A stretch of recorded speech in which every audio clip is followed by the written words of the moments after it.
దయచేసి ఈ వీడియో అందరూ చూడండన్నా.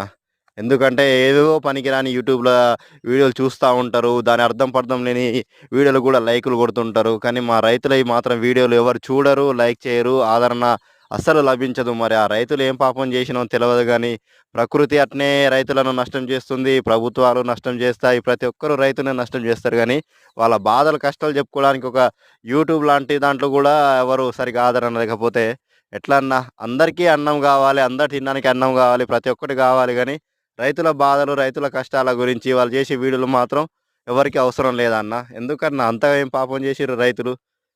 మనకు ఫాస్ట్ ఫుడ్ సెంటర్‌లు ఉన్నాయి గదా! బేకరీలు ఉన్నాయి. ప్రతి ఒక్కటి అనుకుంటారుగా అన్న. ప్రతి ఒక్క ముడి పదార్థం అన్నీ మన రైతులు పండించిన పంట ద్వారానేగా అన్న వచ్చేటియి.